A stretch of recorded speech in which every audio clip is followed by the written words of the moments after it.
All right, welcome back here to Rollin Illini here on WPGU 107.1 and UPTV. Did I sound like Ryan there? Yeah, just a little bit. I tried to. I think you got it down now. I've heard him say it so much during the show, but as I said, welcome back. Ryan is actually not with us. No, nothing happened to him. He is just role-playing, acting. What do we call it here? I think he's acting, a little theater business for a class. He's been super busy this past week. Lots of shows coming up.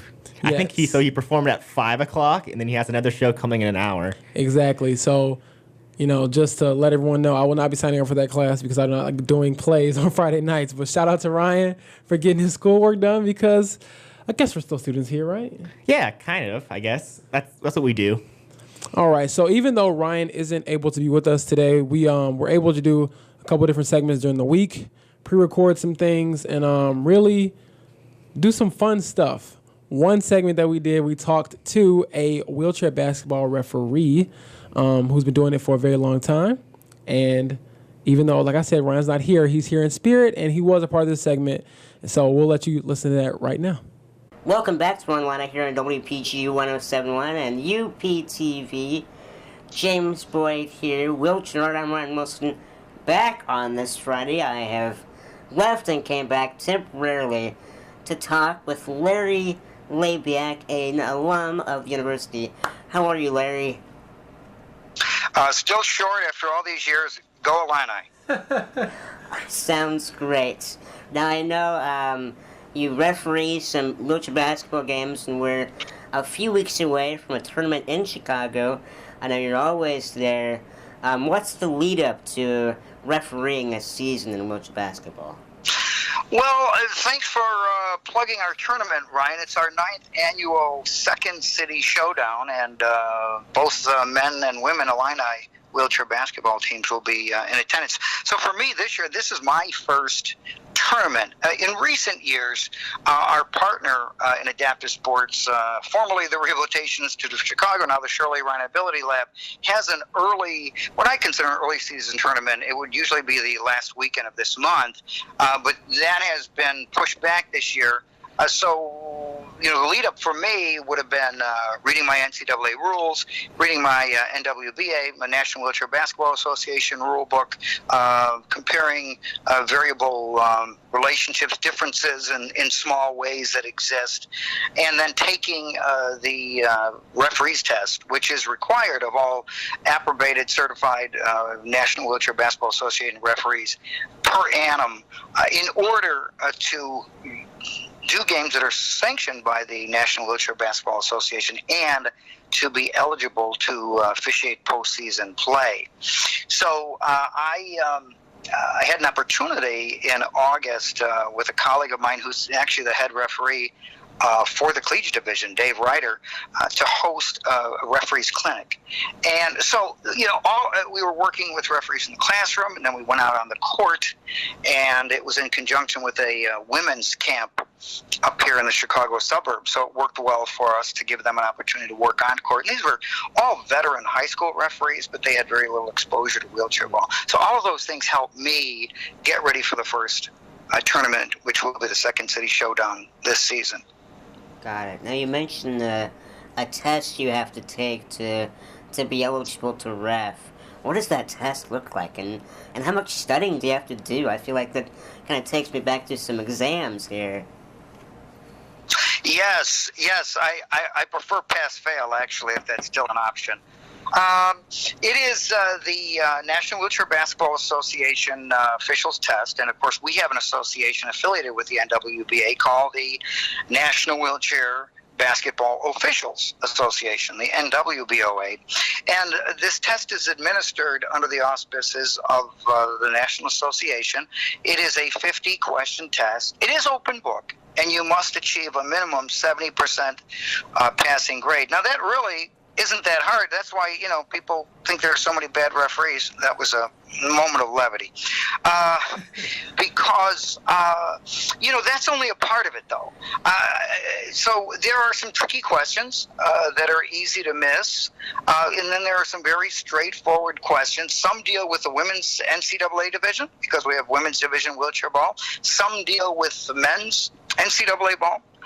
And some deal with wheelchair basketball situations per se. So you really have to know your NCAA rules.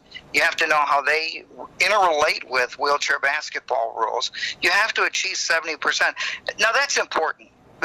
That's a requirement in itself, important if you want to referee postseason play, and to make sure that in whatever city you're working, those games will be sanctioned for the teams that are participating by the NWBA, which necessitate their eligibility for those teams to play in the national tournament. So that's why it's all important. But, as important is understanding good mechanics, being on the court, asking questions, knowing how to work with coaches and how to respond to players, and all the rest of it.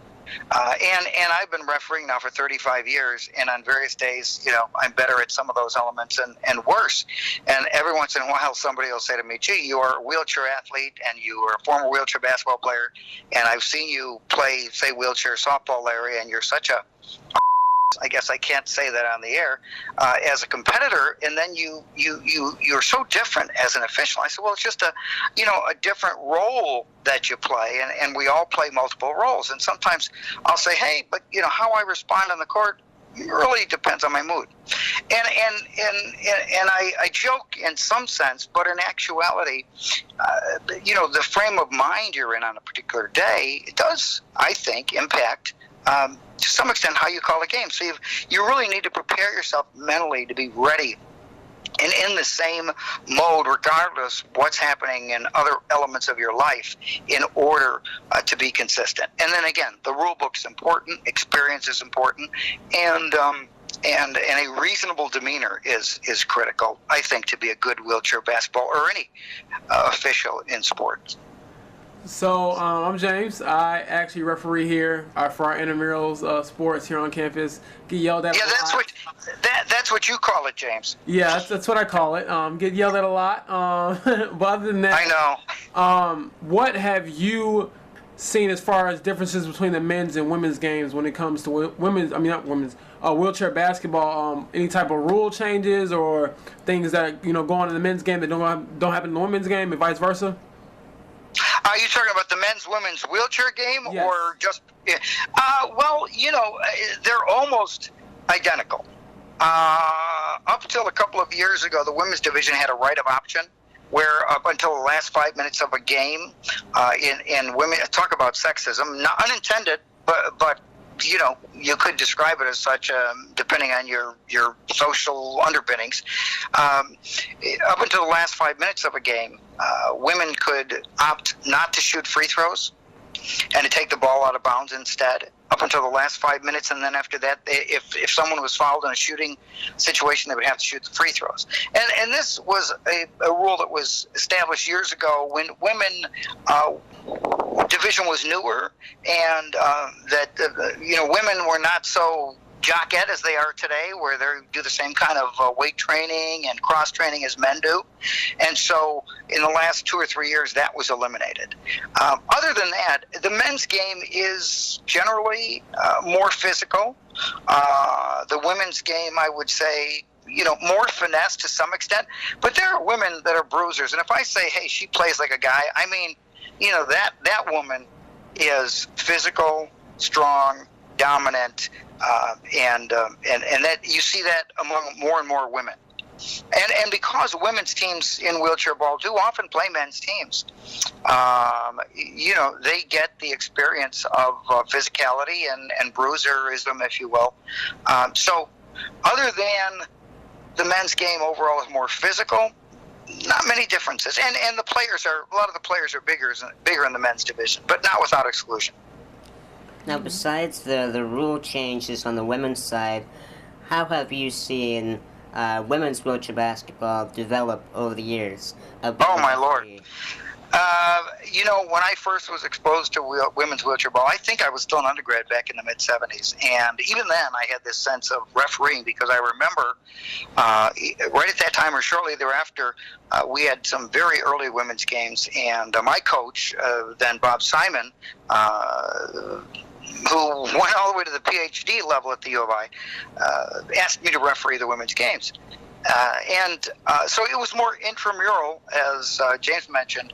At the time, it was slow. The score, it was like 26-12, 14-6 kind of thing. Yes. But today, you'll see the women's scores in the 50s and the 60s and sometimes higher.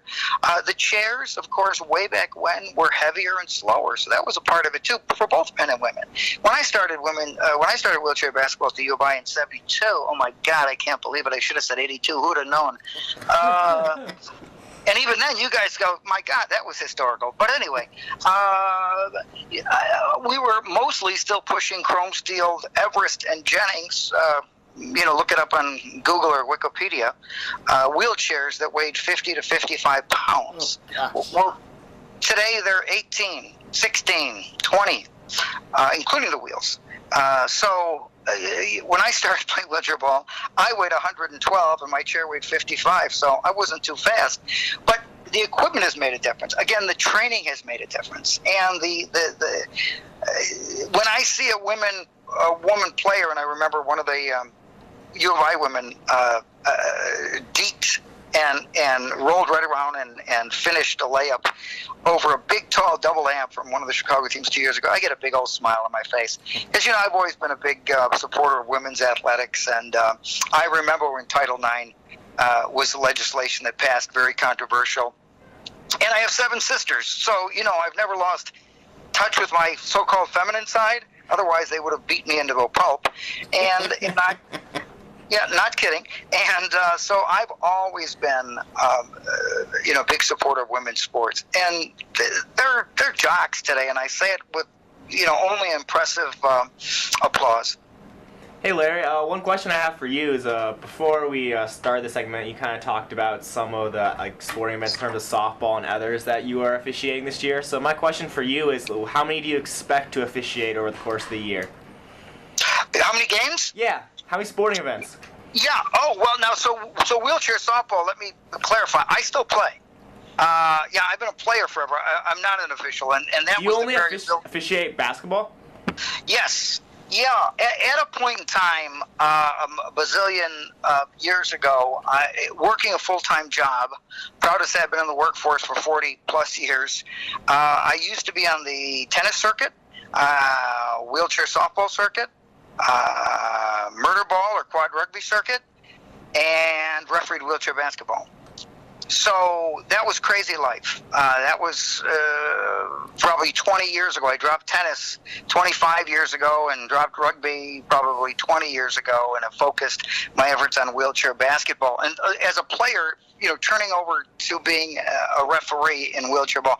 I mean, I do about 70 games a year, and I've done about 70 games a year for the past 35. So, because so many games are tournament-oriented, whereby there may be only one wheelchair basketball team in a certain city or a wide geographic area, teams from various areas have to come together.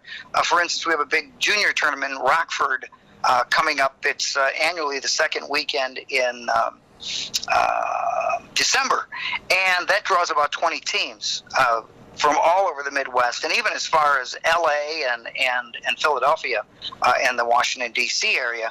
But you do a multiple 6 months regimen of tournaments that you have to travel to. So, Milwaukee, Indianapolis, sometimes Lexington, Kentucky, Rockford, occasionally Champaign-Urbana,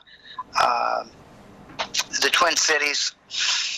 And so, was there a question in that? Because I think I lost it in my rambling. I think you covered it. One follow-up question I have is, are there any major rule changes coming this year? And could you kind of talk about how those, you talked about the change in women's basketball 3 years ago, but how does that change made? Is there a committee who oversees those decisions? Yes. So those decisions, come down from the National from the National, the NCAA, the National Collegiate Athletic Association, and then they'll be reviewed by committees within the National Wheelchair Basketball Association to see if they kind of mesh with the game or if they cause any kind of ill impact, which is rare, versus being a plus, and then they'll be incorporated into our game.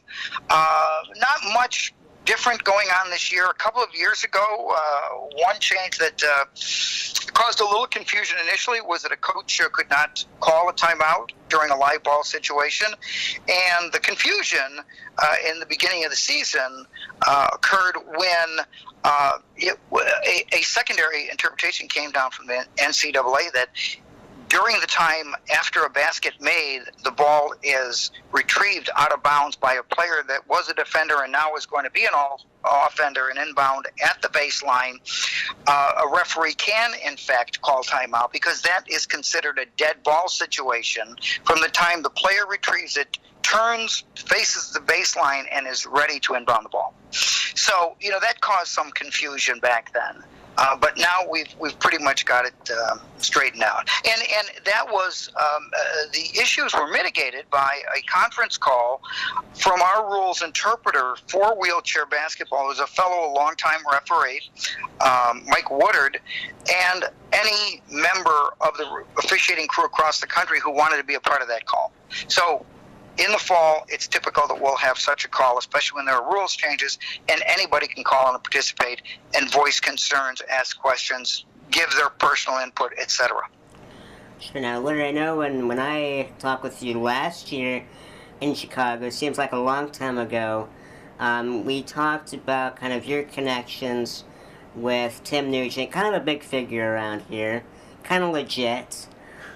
When you take us through wheelchair basketball here in the 70s, we're going to dig through the archives here. Oh, I'm happy to. So first of all, Tim is a legend. He started the program with veterans in the late 40s, coming back from World War II, rejected by 18 other universities, started with a handful of vets who had been shot in World War II, or legs maimed from bombing, whatever, and the Galesburg campers, which no longer exists, and then in the second or third year moved the students to Champaign-Urbana. But Tim was a character. He was a force. And when you're an 18-year-old sophomore, roaming the halls of what we used to call the center, but now the Division of Educational Resources for Students with Disabilities. You know what I'm talking about, Ryan. Right, the go-to place where they will help you with anything you need other than academics, and including academics, if you are a U of I student with a disability. So Tim, he was the head of the program. He was the godfather, so to speak. And, I treated him like that as if I was not a made man. I mean, Tim and I didn't really get along. I'm an 18-year-old wise guy, and he was a 50-year-old plus wise guy. And this is the early 70s when the carryover from the late 60s was defy authority, question authority, etc. So I try to steer clear, and I think a lot of students at the time felt that way about Tim. It's like, oh my God, this guy is not real, and I just don't want to get into it with him, and kind of keep your distance. It's really many, many years later when you have more perspective and you look at life in decades that you really appreciate Dr. Tim Nugent and what he did, not only for students at the University of Illinois, but how he changed the world in terms of how people with disabilities were viewed in terms of their potential to live full lives, and that it takes the same kind of resources it does for any other student without a disability. Guidance, good academic underpinnings in their high school years, the kind of supports in place that students need, accessibility, and that includes things like sport. So in the 70s, wheelchair basketball, it was more of an avocation, I guess, for us than it is. It seems to be more structured, and the athletes are in much better shape today. And they practice at like 6 in the morning. That's absurd. Who the hell would do that? Not me. Right. I just show up with a camera. Our practice 3 times a week, Monday, Wednesday, Friday, 4 to 6. I lived at Snyder Hall, right across from the Arc, formerly Impey. So, my roommate would just wait for me to eat late dinner, and we'd end up sitting with all the football players in the fall because they kept one of the cafes open late for athletes, and it was a great lifestyle.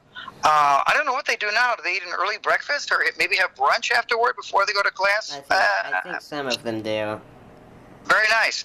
But it was much different then. Plus, the other thing was there was no collegiate division. So when I played, the University of Illinois team competed against any and every other team of men, if you will, grown men, across the Midwest. I am proud to say as a junior and captain of the team, I led our team to an 0-10 conference record. But we were... Thank you very much. I didn't hear the applause, but I'm sure it was back there, drowned out. I'm still hearing. I'm listening. Yeah, I'm waiting for it to be drowned out so you can hear me. But, we played against the Indianapolis Mustangs, for instance. They were the national champions, 72, 73, 74. So the third championship was the 74-75 season. That was our 0-10 record. Well, Curtis Bell, an NWBA Hall of Famer, 6'10", played on that team. They had another guy that was probably about 6'7", and we're a bunch of college kids, and so we would get our. Pardon me? So you were playing against trees. Yeah, in fact, there was a guy named Tree that we played against. No, really, Detroit Sparks. He's also a Hall of Famer, Darrell Tree Waller. And I think I'm one of the only people that doesn't call him Tree, just because, I think it bugs him. I don't know. We are friends, but, there's always a frenemy relationship in competitive wheelchair ball. And even today, I call him Darrell, but he's known by almost everybody as Tree Waller. And he was 6'11". Yeah, and I'm 5'4". Not that I'm a tall wheelchair basketball player, but it was, I remember trying to throw a pass through the lane one time against Tree. Or Darrell, and I'm thinking no one's going to stop this pass. I mean, this is a quick pass, and he was like, like the tongue of an anteater or something, going after an anthill. This big, I shouldn't say, this huge tree-like arm shot out, intercepted the ball. I mean, he thought it was a joke, like this little, in fact, one time he said to me, Larry, you're a tough little run. So that's the nature of our relationship. And that was a compliment. But he intercepted that pass like nobody's business, and I never even saw him anywhere near the lane, but his arm was so big, it was nothing to him. So, yeah, trees plus Tree Waller. So aside from Tree, who are some other impressive athletes you've seen either, refereeing a game or maybe that you matched up against back in the day? Oh, I love that. My God, so many. I was your average Class 1 player. Now we've got a functional classification and goes through 7 or 8 levels of numbers to even the competition. And if you haven't had that on your show yet, do it someday. But anyway, at that time we had the players classed according to disability 1, 2, or 3, and I was your very average 1. And I've always felt that I've been so fortunate in my wheelchair basketball career, also in my wheelchair softball career, to play with so many great players. And there is some crossover among the two sports. But after U of I played with Ed Owen. Ed Owen wrote the first diatribe on coaching wheelchair basketball back 1977. Now, what's a diatribe? Oh, an edifice, a book, whatever. A long conversation, the likes of which I'm having with you right now, where I have no short answers and go on and on and on. So, yeah, it's the story of my life. Hey, that'd be a good title someday.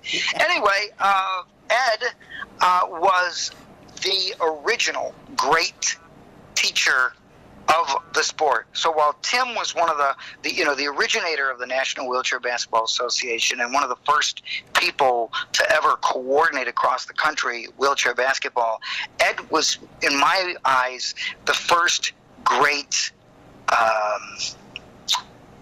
coach, explainer, teammate. Let me break down this game into its component parts, show you how you are a part of it and which component you match up with, and then we're going to put it back together and build it up into a team effort. Ed Owen, when I came back, after my undergrad degree, I stayed in town, worked in radio, because, I have a similar background that you gentlemen are building in your vocational pursuits way back when. And I played on a local team called the Champaign-Urbana Black Knights. And so a lot of U of I students like myself who had graduated, were either in grad school or just stayed in town, played in that local team. And I remember in the first week, Ed taught me that I should learn a hook shot because I would be able to protect the ball, especially not being a tall player. In 4 years, no offense to my previous coaches, no one had ever posed that to me and taught me a hook shot because he looked at me and said, "Oh, I know how to make this player better." Boom. Ed was like that for everybody. I mean, Ed was the most gentlemanly, humble person you would know. 6'11", big long beard, a la Jake Arrieta or Turner, who the Cubs are playing currently, that comes to mind, and just a scary-looking character. But I think that was just for show, because he was just a great guy. I played with Brad Hedrick, the former director of U of I DRES, and husband of Sharon Ron Hedrick, who was a great women's trackster back in that era as well. Brad was a hell of a player. Curtis Bell, I mentioned, with the Indianapolis Mustangs. Oh man, there are Darryl Waller, as I mentioned. Just so many guys that were just quality players. Who I've seen recently, oh my God, just, so many players. Joe Jackson, Bobby Mickelberry from Dallas. Pat Anderson is generally considered one of the greatest wheelchair basketball players in the history of the world today. Plays with the New York Knicks. I remember when Pat was a junior player and I reffed one game, he had 4 teammates that were probably 10 years old and just tiny little kids. And he was 12 and probably sat a good foot above them. Double amputee player. Did have a couple years experience. Pat was from Canada, so he played a couple years under Mike Frogley. And he kept these 4 Lilliputian teammates in a game through overtime. They finally lost 62-60, but he probably scored 50 of the 54 points that they had attained just before overtime. And at the same time, throughout that game, tried to distribute the ball to his teammates. At 12, 13, he understood that it's a team game. And he kept trying to keep his teammates in the game, not just a kid that ran out there and scored all the points. Say, hey, look at me, look at me. And that was so impressive to me. And, of course, Pat's a 25-year veteran. There are many others, and many of them have come through the arc, on campus, U of I players. And I don't want to single, them out, because there's so many. If I leave somebody out and if I mention anybody, I'll leave a whole slew of players out. Sure. And well, Larry, I think I could talk with you all day, and I love talking with you, and I think we all do. It's a good team effort here, but I think we're going to have to, unfortunately, end the segment. But thank you so much for joining us. I really appreciate it. Well, you did say prior to going on the air that eventually you're going to say, Larry, get the heck out. So I guess that's this moment. Yeah, Larry, get the heck out. Get out of here. Stop talking. I'm out of here, guys. Go Illini. Thanks. We do appreciate it, though. Yeah, thank you. My pleasure. All right, we'll be right back from Rollin Illini here on WPGU 107.1 and UPTV.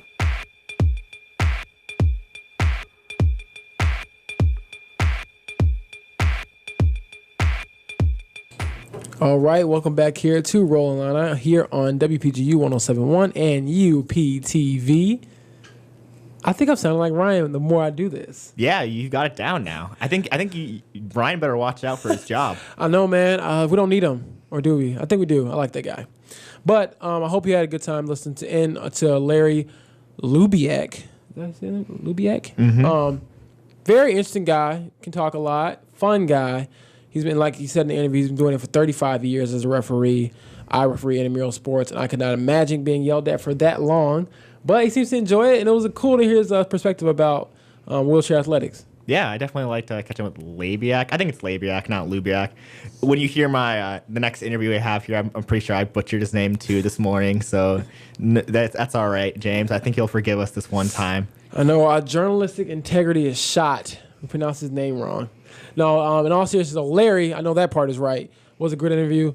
And also, in other Illini news, if you haven't noticed or haven't been around or on a rock recently, we got a big recruit on campus. Oh, yeah. Who was it? Will, who was it? There were a couple recruits at wheelchair basketball practice this morning, actually. I believe there were 3 girls there. I didn't get their names. We were kind of...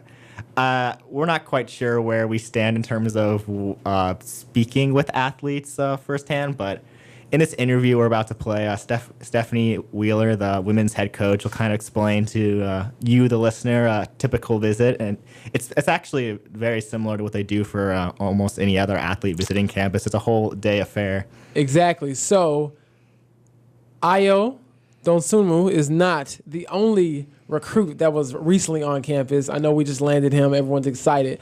But in other news for Paralympic sports, they're still doing some pretty cool stuff too. And we're back here on Rollin Illini. Producer man Will Gerard, joined by women's wheelchair basketball coach Stephanie Wheeler. So you just got out of practice here, Steph. Could you kind of take me through the makeup of this team this year, kind of what sort of style of play you look to instill on the court? Yeah, so the makeup of our team is one, we're really young, which is great. We only have 1 senior this year. We have 4 freshmen and 4 sophomores. So I think with that, what that does is it gives us an opportunity to really teach from our basic core of what we want to do, like being fundamentally sound. So we've spent a ton of time this preseason on just our fundamentals. What that's building up to is a style of play where the athletes are really in control on the court. We want them making decisions because I can't make every single decision for them on the court, right? So combining that with being sort of up-tempo offensively, like wanting to get our offensive scores in positions where they can score. And then defensively, we're really working hard on being a dictating defense. So really being aggressive defensively, taking chances, taking risks, but being smart with taking those risks. So, you know, with that, that kind of playing takes time. And, you know, it's not something that we're going to get down in a week of practice. It's going to take us all season to be really good at that. So, but we have all season, and that's great. Do you feel your team's ready for the season, and can you kind of take me through your upcoming schedule? Yeah, so we're getting there. Upcoming schedule, we have about a month before our first games. I guess about 3 weeks before our first games up in Chicago. And I think we're ready in a sense of, like, I think they're ready to play games. And we're ready in a sense that we've got sort of our basic concepts of offense and defense down. So, which is all that we can expect at this point in time. I think what games really do is they show you where your weaknesses are. Sometimes it's hard to see that in practice because, you know, you're practicing against the same players over and over again. So those games will give us an opportunity to see, okay, places that we're doing really well right now, but then they'll also give us a chance to see, okay, we've got to take a step back and focus on this in practice. So I'm excited. This is, like I said, it's a young team, and so I'm really excited to see how they react in a game situation, which is, you know, vastly different from practice. It's my understanding that there were recruits here at practice morning. Can you kind of just take me through, like, what a typical recruiting visit looks like with an athlete? Yeah, so we bring them on campus. We can have them here for 48 hours. So we bring them on campus, and then what we really want to do is be really honest about what it's like to be a student athlete here at U of I. The good and the challenging, right? Because we don't want them to come in with certain expectations about how things are going to be here, and then, you know, it's not that way. And so what we do is we'll, you know, have them spend some time with our student athletes. Like, they're about to go to breakfast right now. They'll go to classes with our student athletes. We have meetings scheduled for them with advisors in their major. They'll spend some time with me one-on-one talking about, you know, what questions they have, what questions their parents have, because a lot of times their parents will come along with them. And then we like to tell the story of what it's like to be an Illini, and what it means to be an Illini, and to really show off our culture here and why that sets us apart and makes us different from any other place that they can choose to go to play wheelchair basketball. So, we work really hard in planning it to make sure that whatever story that we do tell while the student athlete recruits are here, it's a story that reflects, us and our culture and who we are and who they can be when they come here. Back when you were kind of considering schools, like what jumped out to you? Like what made you want to come to Illinois? One, the academics. I knew that it was actually, there weren't a lot of places to go play wheelchair basketball when I was making a decision. And so I was either actually choosing between coming here and going to UNC Chapel Hill, which, I know academically when you say that and kind of the scandal they've been involved in recently with basketball, that doesn't really line up. But, I wanted to go somewhere academically that would challenge me and put me in a position, to be successful in the future. And so I knew I could get exactly what I wanted out of U of I that way.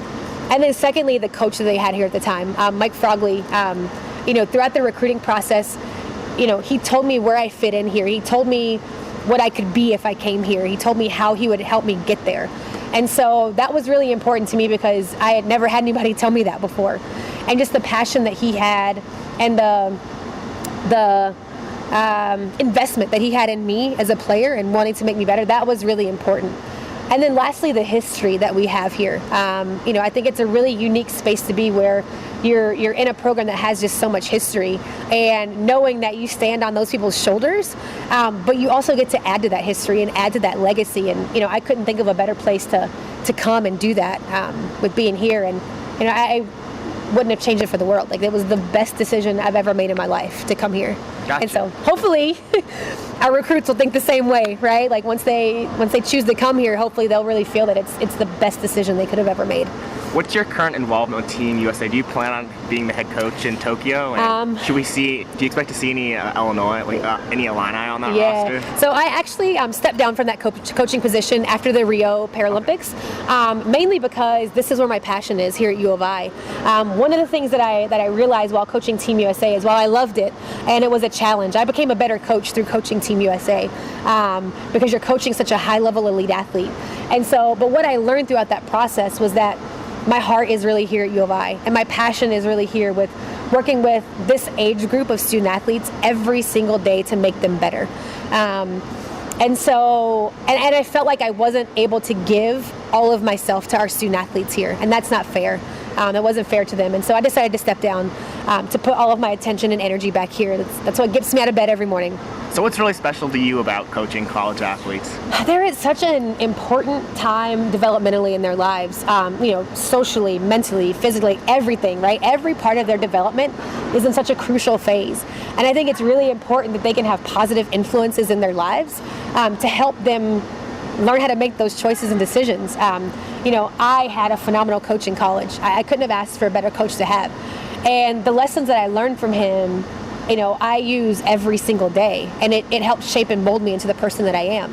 And to have that opportunity to do that every single day with young people who I think are craving somebody to not tell them what to do, but they're craving someone to challenge them to think on a higher level, and they're craving someone who can help give them direction as to where they want to go in their life. And so I think that's what makes this age group so special, is that they want that. They want that kind of influence. And so, they challenge you a little bit, and there'll be some pushback, but that's okay. I'm all about, having a conversation about whatever it might be. So I think that's what makes it special. And then hopefully you're going to see them grow up, and you're going to see them 5, 10, 15, 20 years after they graduate, and you see the impact that this program had on them, and there's nothing better than that, right? I can't wait. I've only been coaching for 9 years. I can't wait in another 10 years when I see student athletes that we have here, and they're 20 years post-graduation, what they're doing and how they're doing and the impact that this program had on them. One topic we've discussed a lot on our show is the ramps, the training you guys do up and down at the stadium. So I think you guys are done with that now, correct? You just did your last session. Yeah. Could you kind of explain to me where that idea originally came from, and what it provides for your players? Sadistic idea. No, I think it started actually started back when I was a student athlete here. with our coach, Mike Frogley, and then at the time, our track and strength and conditioning coach, Marty Morse, Marty, I don't know if folks have talked about him a lot on the show, but he was an absolute game changer in the world of strength and conditioning and training for wheelchair athletes, both track and wheelchair basketball. And so I think the two of them sort of got together and came up with, how could we mimic workouts that like able-bodied athletes do as far as like running stairs and all of those sort of conditioning workouts that have that aspect to it, right? So fortunately we got some great ramps over at Memorial Stadium, and I think it just came out of that, how do we take the next step in the evolution of training for wheelchair athletes? Well, let's put them on the ramps and see what we can do. So it's kind of evolved from there. And I think what it does is, one, it's a great workout, right? Like, you have to be mentally and physically completely in, just all in to get everything out of that workout. And I think it's tougher mentally than it is physically, because you just get wiped, you get tired, and you got to figure out how to push through it. The second thing I think it does is it's a great team builder. And it's kind of this sense of, you bond over shared misery. And when I think back to being an athlete and doing ramps, I think about the team camaraderie that came out of that, because you couldn't get everything out of that unless you were pushing your teammate and your teammate was pushing you to make you better. There was no way. There's no way you were going to get everything you could get out of it. And so I think those are the two big pieces of it. The conditioning piece is great, but it's that teamwork piece that comes out of it, and that, we're going to bond because this was hard, but we got through it together type thing. Gotcha. So one last question I have for you is, we interviewed longtime referee Larry Labiak just yesterday. He talked about how much the sport has changed throughout the years. Yeah. So one question I have to ask you then is, how's it look different? How does wheelchair basketball look different now from when you first started playing, and what do you think the future looks like for the sport? Oh, that's a great question. So when I started playing, what I saw, and I'll caveat with this, I know I've talked a lot about my college coach, and I'm obviously biased because I think he's was the best coach in the world and still is, but I think he was on the cutting edge of that evolution of the sport. And so one of the things that I saw during that time was that athletes started to become more generalists, meaning that you didn't see a lot of players at that time. You saw a lot of players specializing in doing certain things. Like, they could only be a post player, or they were only a great ball handler, or only a great defender. And what I saw over the course of time while I was here training and playing for him, and then as time passed after that, was that there was a necessity for players to become more generalists in what they do. So you couldn't just be a great post player. You had to do other things really well. Or you couldn't just be a great shooter. You had to do everything else really well. You could be a really great shooter, but you had to complement that with other things in order to be able to stay on court and keep up with the evolution of the game. So I think that was a really important evolution. I think it's going to keep going in that way, where you're going to see players who are going to play outside of roles that you expect them to play, which is really important. I think the type of athlete that's playing is changing. You're getting incredibly athletic people now that are playing wheelchair basketball, which is great. And so what that does is it changes what you can do. It changes how you can coach them, and it changes sort of the expectations that you have for them on court, right? Like, so trying to think of a good example. Offensively, you have athletes, again, I'm going to go back to the role thing, student athletes that are playing all different roles because they're just so athletic, right? So I think the athleticism has changed. And then I think the other thing that's changed is kind of the just support system around disability sport in general. And I saw that very clearly with my national team experience. That when I first started playing on the national team, we didn't have sports psychology. We didn't have strength and conditioning. We didn't have coaching education surrounding what we did. Not as organized and readily available.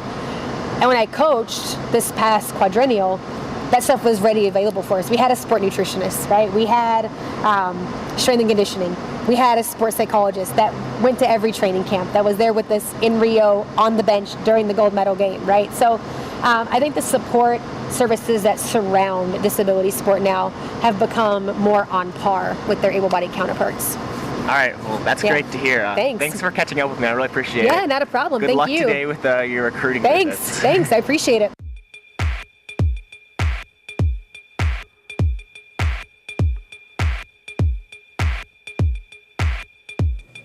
Welcome back here to Rollin Illini here on WPGU 107.1 and UPTV. Killed it. You're the best host ever. Boom. Coming for your job, Ryan. But, aside from getting rid of people that don't need jobs anymore, like Ryan Wilson, how'd you like talking to Steph? It was a real pleasure catching up with her. I feel like it was a real great conversation we had.